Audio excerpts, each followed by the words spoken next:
تھوڑی دیر بعد زہروں کا ایک ماہر زہر کی رپورٹ کی روشنی میں انہیں اسکرین پر نمودار ہو کر بریفنگ دے رہا تھا۔ اس نے بتایا کہ یہ نیلے کوبرے سے حاصل کیا گیا زہر ہے۔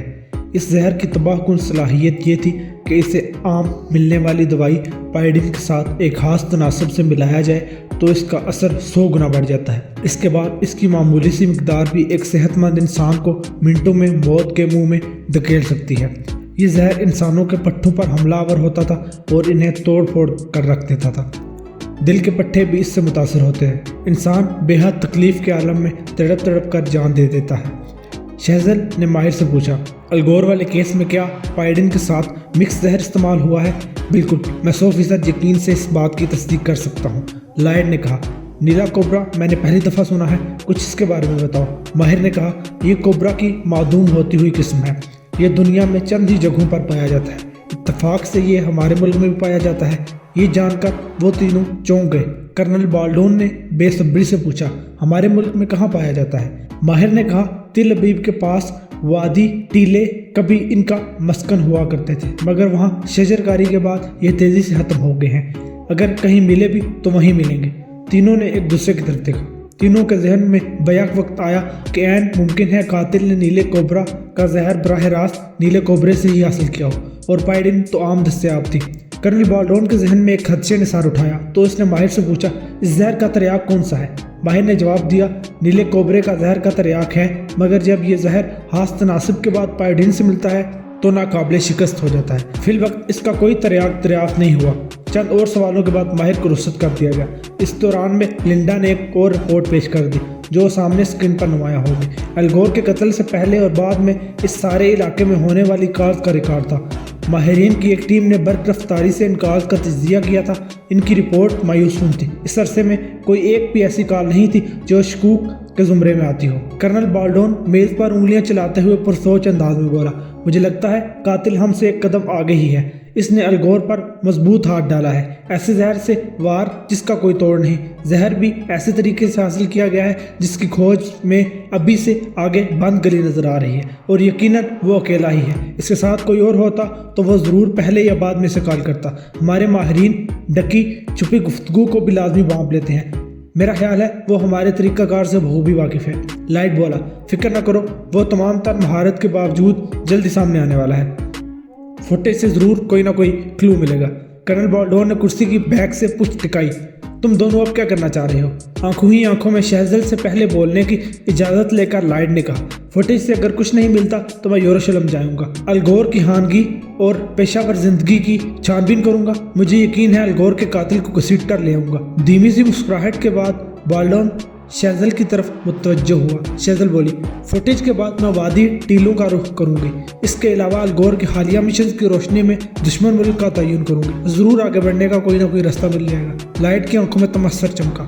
تمہاری وجدانی طاقت نہ جانے کیوں اس طرف ہی سارا زور لگا رہی ہے۔ الگور سے متعلق معلومات لیک ہونا تقریباً ناممکن ہے۔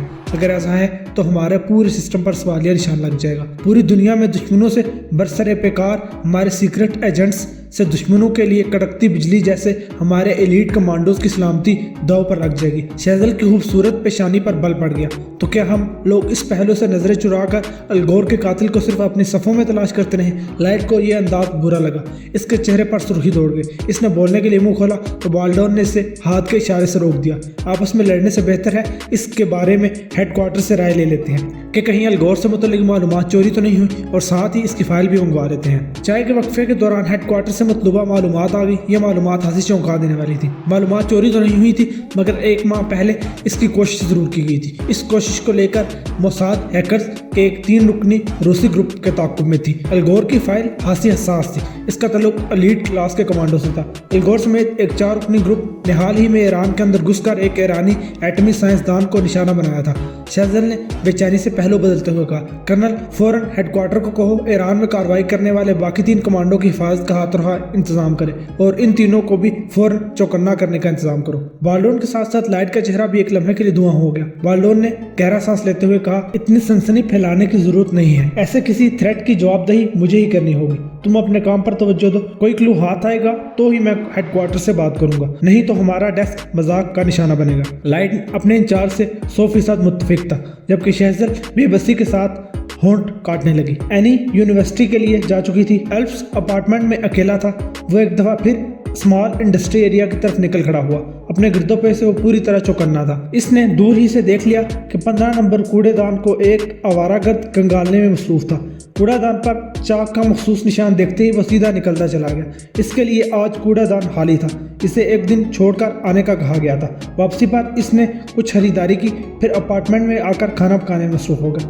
اسے اچھا کھانا کھانا اچھا لگتا تھا۔ اینی شاویز یونیورسٹی سے آتے ہی اس کی باہوں میں جھول گئی۔ تھوڑی ہی دیر بعد وہ کھانے کے لیے بیٹھے تو اینی نے جرجری لیتے ہوئے کہا، سینما میں بری طرح سے تڑپنے والا شخص ابھی تک میرے دماغ سے چپکا ہوا ہے۔ نہ جانے کیا بات ہے، جب بھی کھانا سامنے آتا ہے تو اس شخص کا منہ اور ناک سے نکلنے والا خون تصور میں آ جاتا ہے اور بھوک مر جاتی ہے۔ ایلفس نے اس کی پیٹھ تہلائی۔ تم اس واقعے کو ذہن سے نکالنے کی کوشش کرو۔ میں خود کو مجرم سا محسوس کرتا ہوں۔ سینما جانے کی خواہش میری تھی۔ اس کے بعد کیسے ممکن تھا کہ اینی کھانا نہ کھاتی، وہ خود کو خوش باش ظاہر نہ کرتی۔ کھانے کے بعد اینی اپنے لیپ ٹاپ میں مصروف ہو گئی۔ اس کی پتلی پتلی انگلیاں بے حد مہارت اور برق رفتاری سے کی پیڈ پر رواں تھیں۔ یہ منظر ایلفس نے بڑی دلچسپی سے دیکھا تھا۔ اسکرین پر نظریں جمائے اینی چونک سی گئی۔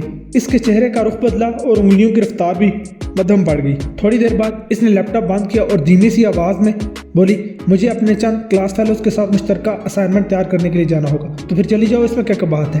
اینی نے جھجکتے ہوئے کہا، مجھے دیر ہو جائے گی، میں رات گئے ہی واپس لوٹ سکوں گی۔ ایلفس نے اسے اپنی باہوں میں لیتے ہوئے مغرور سرگوشی کی، میں تمہارے آنے تک جاگتا رہوں گا۔ تھوڑی دیر بعد اینی رخصت ہو گئی۔ اس کے اپارٹمنٹ سے نکلتے ہی ایلفس تیزی سے حرکت میں آیا۔ اس نے اپنی بلو جینز اور بلیک ٹی شرٹ بالکونی کی ریلنگ پر پھیلا دی۔ اس کے بعد اس نے انتظار شروع کر دیا۔ اسے یقین تھا کہ اینی کسی خاص مقصد کے لیے ہی آج باہر گئی ہے۔ انتظار طویل تر ہوتا جا رہا تھا۔ رات 9 بجے کے قریب اپارٹمنٹ کی بیل گنگنائی۔ میں ڈلیوری بوائے تھا جو پیزا ڈلیور کرنے آیا تھا۔ ایلفس کا ایسا کوئی آرڈر نہیں تھا، مگر اس نے پیزا لے لیا۔ ڈلیوری بوائے کے رخصت ہوتے ہی اس نے بے بسی سے پیزا کا ڈبہ کھولا۔ پیزا کی اشتہا انگیز خوشبو اس کے نتنوں سے ٹکرائی۔ پیزا کے اوپر ایک طے شدہ کاغذ پڑا ہوا تھا۔ اس نے بے صبری سے وہ کاغذ اٹھا کر کھول کر دیکھا۔ کاغذ پر نظریں دوڑاتے ہوئے اس کی آنکھوں کی چمک دو چند ہو گئی۔ کاغذ کو جلا کر اس نے راکھ فلیش میں بہا دی۔ جینز اور ٹی شرٹ کو بالکونی سے اتار کر مزے سے پیزا کھاتے ہوئے اور سیٹی کی دھن پر خراب بیڑیے سے کون خوفزدہ ہے گنگنانے لگا۔ آج کل پورا یورپ ہی اس گانے کے بہار میں مبتلا تھا۔ مطلوبہ فوٹیج تیار ہو کر آگئی۔ کرنل بالڈون لائٹ اور شیزل پھر سر جوڑے بیٹھے ہوئے تھے۔ الگور کے گرتے لمحات میں وہ فوٹیج میں موجود ایسے افراد کو مانیٹر کر رہے تھے جنہوں نے الیکٹرک سگریٹ یا سگار وغیرہ منہ میں دبا رکھا ہو۔ یہ بھی ممکن تھا کہ ربڑ کی بجائے قریب سے پھونک کے ذریعے سوئی ماری گئی ہو۔ اس کے علاوہ ایسے افراد جن کے ہاتھ میں کوئی ڈبہ وغیرہ ہو یا پھر انہوں نے اپنی ہاتھ جیکٹوں کی جیبوں میں گھسا رکھے ہوں۔ وہ تیزی سے ایسے افراد کو علیحدہ کرنے لگے۔ جلد ہی وہ 6 افراد کو مشکوک فہرست میں ڈال چکے۔ شیزل نے ایک بے جوڑ جوڑے کو نوٹ کیا۔ مردانہ وجاہت کا شاہکار تھا۔ وہ لڑکی ایسی تھی کہ کوئی مرد اس پر دوسری نظر ڈالنا بھی گوارا نہ کرے۔ جس وقت الگور گرا تھا یہ جوڑا اس سے تقریباً 8 فٹ عقب میں تھا۔ درمیان میں بھی اور کوئی نہیں تھا۔ یہ جوڑا مشکوک ٹھہرا، مگر شہزل نے کئی دفعہ اس فوٹیج کو دیکھا۔ لڑکی کے دونوں ہاتھ ٹوٹی شاہوں کے مانند پہلوؤں پہ گرے ہوئے تھے۔ ہوبرو مرد کا ایک ہاتھ لڑکی کی کمر میں تھا اور دوسرا پہلو میں جھول رہا تھا۔ دوسرے لفظوں میں اس جوڑے کے ہاتھوں کے زاویے ایسے تھے کہ وہ الگور کو نشانہ نہیں بنا سکتے تھے۔ شہزل اس فوٹیج کو مشکوک افراد کی لسٹ میں نہیں ڈالا، البتہ وہ بے جوڑ اس کے دماغ میں ضرور رہ گیا تھا۔ تھوڑی ہی دیر میں مشکوک افراد کی شناخت ہو گئی اور انہیں پوچھ گچھ کے لیے حراست میں لے لیا گیا۔ لائٹ مشکوک افراد کا معاملہ اپنے 2 ماتحتوں کے حوالے کر خود یروشلم روانہ ہو گیا۔ اینی شاویز رات گئے واپس آئی تو ہنسی تھکی ہوئی لگ رہی تھی۔ ایلفس نے اسے اپنی باہوں میں لیتے ہوئے کہا، اسائنمنٹ مکمل ہو گیا؟ ہاں ہو گیا۔ اینی نے نظریں چرائیں۔ کچھ کھاؤ گی؟ میں نے پیزا منگوایا تھا، تم نے کھا لیا؟ اینی نے الٹا سوال کیا۔ ہاں، مگر تمہارے ساتھ کھانے کے لیے تھوڑی سی بھوک بچا لی۔ اینی مسکرائی۔ کھانا تو میں نے بھی کھا لیا تھا، مگر تمہاری طرح تھوڑی سی بھوک بچا لی ہے۔ دونوں ہنسنے لگے۔ ایلفس پیزا گرم کر کے لے آیا۔ دونوں نے ایک دوسرے کو پیزا کھلایا۔ تھوڑی دیر بعد وہ دونوں بستر میں تھے۔ ایلفس نے محسوس کیا کہ اینی آج مزید جاگنے کے موڈ میں نہیں ہے۔ صبح سے یونیورسٹی بھی جانا تھا۔ اسے گڈ نائٹ کہہ کر ایلفس نے لائٹ بجھا دی۔ تھوڑی ہی دیر میں اینی گہری نیند میں ڈوب گئی، مگر ایلفس کی نیند آنکھوں سے کوسوں دور تھی۔ 15 نمبر کوڑے دان سے ایلفس کو لفافہ مل گیا تھا۔ اس دفعہ لفافے میں اینی شاویز کے متعلق خاصی اہم معلومات تھی۔ ایلفس نے اینی کو آگاہ کیا کہ وہ ڈیڈ سی کی سیاحت کے لیے جانا چاہتا ہے اور 2-3 دن میں واپس آ جائے گا۔ اینی کے لیے اس کی عارضی جدائی سہانے روح تھی، مگر وہ ایلفس کو روک بھی نہیں سکتی تھی، بلکہ چند دن کے لیے ایلفس کا چلے جانا ہی بہتر تھا۔ وہ ایک خاص کام میں مصروف تھی۔ ایلفس کی غیر حاضری کے سبب وہ اس کام کو اطمینان سے انجام دے سکتی تھی۔ اس خاص کام کی تکمیل کے بعد اس کے ہاتھ الادین کا وہ چراغ آ جاتا جس کے بعد ہر خواہش پوری کی جا سکتی تھی۔ اینی نے آنکھیں موند لی۔ ایلپس کے ساتھ پوری دنیا کی سپر لگژری سیاحت اب اس کی زندگی کا سب سے بڑا خواب تھا۔ اس کے حوالے سے وہ ایلپس کو سرپرائز دینا چاہتی تھی۔ ایلپس جیریکو جانے والی ٹرین میں آرام دہ نشست پر آنکھیں موندے نیند دراز تھا۔ آس پاس خواتین کی بھی اچھی خاصی تعداد تھی جن میں سے بیشتر کی نگاہوں کا مرکز وہی تھا۔ ایلپس کے دماغ کے گھوڑے مختلف سمتوں میں سر پر دوڑ رہے تھے۔ اس کی بچھائی بساط پر ہر مہرہ بہترین پوزیشن میں تھا۔ مخالف مہروں کی اگلی چالوں تک اس کی گہری نظر تھی۔ وہ جانتا تھا کہ وہ جلد ہی موساد کے ریڈار پر آنے والا ہے۔ موشے دانیال ہنگامہ پسند اور محفلوں کا دلدادہ نوجوان تھا۔ وہ بھی الگور کی ٹیم کا ممبر تھا، مگر وہ یہ نہیں جانتا تھا کہ الگور کس انجام کو پہنچ چکا ہے۔ رازداری کے محکمانہ پالیسی کے تحت ایک ٹیم کے طور پر کام کرنے والے بھی ایک دوسرے کے بارے میں زیادہ نہیں جانتے تھے۔ ایک دوسرے کے ساتھ ذاتی معلومات کے تبادلے پر بے حد سختی تھی۔ دانیال کا رہائشی اپارٹمنٹ ساحلی علاقے میں تھا جہاں وہ باپ اور بڑی بہن کے ساتھ رہائش پذیر تھا۔ وہ جب بھی گھر ہوتا تو صبح شام کو بحیرہ احمر کے ساحل پر طویل دوڑ لگانا اس کا پسندیدہ مشغلہ تھا۔ کبھی کبھار باپ اور بہن بھی اس کے ساتھ ہوتے مگر زیادہ تر اس کا ساتھ نہیں دے پاتے تھے۔ ساحل پر لگے ایک فیسٹیول کو آج تیسرا دن تھا۔ دیگر تفریحات کے ساتھ ساتھ ساحلی کھیلوں کا بھی بھرپور انتظام تھا۔ انہی میں سے ایک ساحلی ریسلنگ بھی تھی۔ پیشہ ور اور شوقیہ کھلاڑوں اکثر ہی زور آزمائی کرتے نظر آتے۔ دانیال فن حرب و ضرب کا بے مثال کھلاڑی تھا۔ اس کھیل میں اس کی دلچسپی فطری تھی۔ شام کو وہ روزانہ وہاں کچھ دیر کے لیے رکتا۔ دانیال آج بھی وہاں رک گیا تھا۔ موسم معتدل تھا۔ ساحلی ہوا خوشگواریت کا احساس لیے ہوئے تھی۔ مصنوعی روشنیوں نے ماحول کو جگمگا رکھا تھا۔ دو فائٹر اس وقت بھی ریت پر زور آزمائی میں مصروف تھے۔ تماش بین بھی اچھی خاصی تعداد میں تھے۔ سب زندہ دل لوگ تھے اور فائٹر کو دل کھول کر داد دے رہے تھے۔ دانیال بھی اس ہجوم میں شامل ہو گیا اور دلچسپی سے فائٹ دیکھنے لگا۔ دبلا پتلا اور لمبا سا لڑکا اپنے ہٹے کٹے حریف پر باری پڑ رہا تھا۔ ہجوم میں سے کچھ افراد لڑنے والوں پر شرطیں بھی لگا رہے تھے۔ یہ خون کو گرما دینے والا عمل تھا۔ دانیال مکمل طور پر اس ماحول کا شکار ہو گیا۔ فائٹ ختم ہو چکی تھی۔ دبلے پتلا لڑکے نے اپنے حریف کو چت کر دیا تھا۔ اس لڑکے پر شرطیں لگانے والے خوشی سے جھوم رہے تھے۔ ساؤنڈ سسٹم سے موسیقی کی تیز دھنیں ماحول کو اور گرما رہی تھی۔ تماش بینوں میں سے ایک چھوٹی سی نکر اور بلاؤز میں ملبوس لڑکی نے رنگ میں داخل ہو کر دبلے پتلے فائٹر کو چوم لیا۔ غالباً وہ لڑکی اس لڑکے کی گرل فرینڈ تھی۔ اس کی حرکت پر تماشائیوں نے خوب تالیاں بجائی۔ اس وقت نکر اور ٹی شرٹ میں ملبوس ایک بے حد خوبرو نوجوان نے دانیال کی طرف مصافحے کے لیے ہاتھ بڑھا دیا۔ میرا نام ایلپس ہے اور میں 2 دنوں سے جسمانی مقابلوں کے اس کھیل میں تمہاری دلچسپی دیکھ رہا ہوں۔ دانیال نے اس کا ہاتھ بڑھا دیکھ کر تھام لیا۔ وہ ایک مضبوط ہاتھ تھا۔ میں دانیال ہوں۔ میرے لیے یہ کھیل واقعی دلچسپی کا باعث ہے۔ تم سے مل کر اچھا لگا۔ ہمارے درمیان ایک قدرے مشترک ہے۔ دانیال نے اسے بے غور دیکھا۔ میں نے تمہیں پہلے نہیں دیکھا۔ اپنی تربیت کے زیر اثر وہ لاشعوری طور پر اپنے ارد گرد موجود لوگوں کو نظر میں رکھتا تھا۔ ایلپس کے دانت چمکے۔ کیا کہہ سکتا ہوں؟ میں نے تمہیں دوڑتا بھی دیکھا ہے اور تمہارا اسٹیمنا قابل رشک ہے۔ شکریہ۔ دانیال الجھن کا شکار ہو گیا۔ یہ خوبرو نوجوان پہلے اس کی نظروں میں کیوں نہیں آیا؟ اسے خود پر غصہ آ رہا تھا۔ گفتگو کا سلسلہ اس نے آگے بڑھا دیا۔ تم کہیں باہر سے آئے ہو؟ تمہارا کچھ عجیب سا نام ہے۔ میں سیلانی ہوں۔ ویسے عجیب ہونے کے باوجود لوگ اکثر میرے نام کو پسند کرتے ہیں۔ ہاں، صوتی تاثر تو اس کا اچھا ہے، دانیال نے اعتراف کیا۔ اس دوران اس نے محسوس کیا کہ ایلپس کی آنکھیں بے تاثر تھیں۔ انہیں اگر باقی چہرے سے علیحدہ کر کے دیکھا جاتا تو ان کی سلیٹی آنکھوں میں عجیب سی پتھریلی سختی تھی۔ ایلپس اس کے کندھے پر ہاتھ رکھا۔ تم ہاتھ سے مضبوط اور توانائی سے بھرپور ہو۔ میں رنگ میں اترنے کے لیے تمہیں چیلنج کرتا ہوں۔ خون نے دانیال کی کن پٹیوں پر جوش مارا۔ اس نے چونک کر اس بے تاثر آنکھوں کو دیکھا۔ کیا یہ کسی قسم کا کوئی مذاق ہے؟ ہرگز نہیں۔ ہم دونوں ہی اس کھیل میں دلچسپی رکھتے ہیں تو ایک دوستانہ مقابلے میں کیا حرج ہے؟ چیلنج کرنے کے سبب اس کے خون میں گرمی بھی پیدا ہو گئی۔ اس نے حامی بھر لی۔ مد مقابل جسمانی طور پر خاصا مضبوط لگ رہا تھا مگر وہ اس بات سے بے خبر تھا کہ جسے اس نے چیلنج کیا ہے وہ اسرائیل کے ایلیٹ کمانڈوں میں سے ایک تھا۔ بہرحال دانیال نے ہاتھ ہلکا رکھنے کا فیصلہ کیا۔ ان دونوں نے منتظمین کے پاس جا کر اپنی خواہش کا اظہار کیا تو انہوں نے نہ صرف بخوشی اس دوستانہ مقابلے کی اجازت دے دی بلکہ اسے باقاعدہ اناؤنس بھی کر دیا۔ یہ اعلان سنتے ہی وہاں موجود تماشائیوں نے تالیاں بجا کر اور پرمسرت آوازوں کے ساتھ اپنے جوش و خروش کا اظہار کیا۔ ریفری پہلے سے موجود تھا۔ اس نے ان دونوں کو جوتے اتار دینے کا کہا۔ دونوں نے جوتے اتار دیے تو ریفری نے روایتی طور پر ان کے جسموں پر ہاتھ پھیر کر تسلی کی کہ ان دونوں کے پاس کسی قسم کا کوئی ہتھیار تو نہیں۔ چند لمحوں بعد موشے دانیال اور ایلپس ٹھنڈی ساحلی ریت پر ایک دوسرے کے مد مقابل تھے۔ دانیال نے نظروں سے اس سیلانی کو تولا جو ڈھیلے ڈالے انداز میں کھڑا تھا۔ دانیال کو خود پر یقین تھا۔ اس نے مد مقابل کو چت کرنے کے لیے 30 سیکنڈ کا وقت طے کیا تھا۔ ریفری کے اشارے کے بعد باقاعدہ مقابلہ شروع ہو گیا۔ قدم بڑھا کر دانیال نے اشارہ کیا، آؤ اپنی صلاحیت ثابت کرو۔ میری خواہش تھی حملے میں تم پہل کرو۔ ایلپس کا جواب آیا۔ دانیال نے ہونٹ بیچنے میں پہل کی۔ اس کی ٹانگ برق کے مانند ایلپس کے سینے کی طرف اٹھی۔ پلک جھپکتے ہی اس نے جھکائی لی اور ہوا میں ہی ٹانگ کو گھما کر سویپ کر دیا۔